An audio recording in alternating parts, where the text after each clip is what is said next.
നാമത്തിന് മഹത്വം ഉണ്ടായിരിക്കട്ടെ. എൻ്റെ ദൈവത്തിൻ്റെ ഒരു സാക്ഷിയായി നിൽപ്പാൻ തക്കവണ്ണം എൻ്റെ കർത്താവിനെ കൂട്ടിക്കൊണ്ടുവതിനായി നന്ദിയോടെ സ്തുതിക്കുന്നു, സ്തോത്രം ചെയ്യുന്നു. 2 മാസത്തിന് മുമ്പ് പെട്ടെന്നൊരു അസ്വസ്ഥതയുണ്ടായി. ഞാൻ ഭവനത്തിൽ എഴുന്നേക്കാൻ പോലും പറ്റാത്ത അവസ്ഥയിലായിരുന്നു. താങ്ങിയെടുത്ത് എന്നെ ആശുപത്രിയിലേക്ക് കൊണ്ടുപോയി.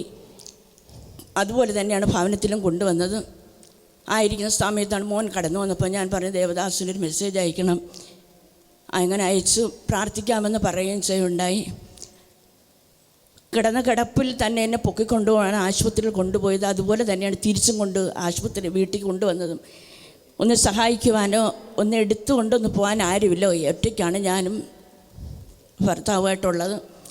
ആയിരിക്കുന്ന സാഹചര്യത്തിലും പിറ്റേന്ന് തന്നെ തനിയെ എഴുന്നേറ്റ് ബാത്റൂമിലേക്ക് പോകുവാനും ഭവനം പൂട്ടിയിട്ടിട്ടാണ് ദാസൻ ജോലിക്ക് പോകുന്നത് തന്നെ. ഞാൻ ഒറ്റയ്ക്ക് ആ ഭവനത്തിനായിരുന്നപ്പോൾ എനിക്ക് ഏത് സമയത്തും ഒരു സാന്നിധ്യം അനുഭവം. എൻ്റെ അപ്പൻ എൻ്റെ കൂടെയുണ്ട്.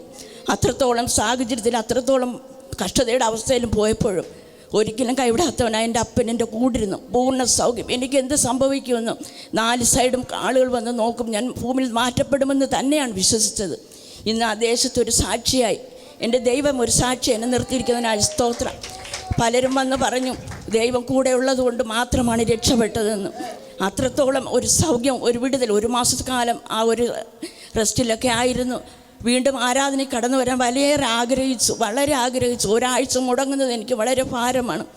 ആരാധന അത്രത്തോളം കഷ്ടതയുടെ അവസ്ഥയിലൂടെയാണ് ഞാൻ ആരാധനയ്ക്ക് കടന്നു വരുന്നത് തന്നെ. ഓരോ ഞായറാഴ്ചയും വേദനയോടുകൂടെ കാത്തിരുന്നേം എനിക്ക് ആരാധനയ്ക്ക് കടന്നു പോകണം. ഇന്നലെ ഞാൻ ആഗ്രഹിച്ചു, കർത്താവ് നീ എനിക്കൊരു വഴി ഒരുക്കി തരണം. ഇസ്രായേൽ ജനത്തിൽ നിന്ന് എൻ്റെ അപ്പനെ ആരാധിക്കാൻ കൂട്ടിക്കൊണ്ടുവന്നൊരു ദൈവം എനിക്കുണ്ട്.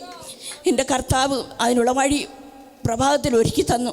എൻ്റെ കർത്താവിനെ ആരാധിപ്പാൻ തക്കവണ്ണം എൻ്റെ അപ്പൻ എന്നെ കൂട്ടിക്കൊണ്ടുവന്നതിനായി സ്തുതിക്കുന്നു.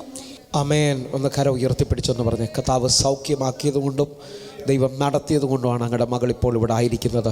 എല്ലാ കാര്യങ്ങളും ഉയർത്തി, കർത്താവെ ആ സൗഖ്യത്തെ നിലനിർത്തണമേ, അങ്ങയുടെ വിടുതൽ നിലനിർത്തണമേ. കർത്താവിൻ്റെ ചെയ്തതിനായി നന്ദി. ആമേൻ, ആമേൻ.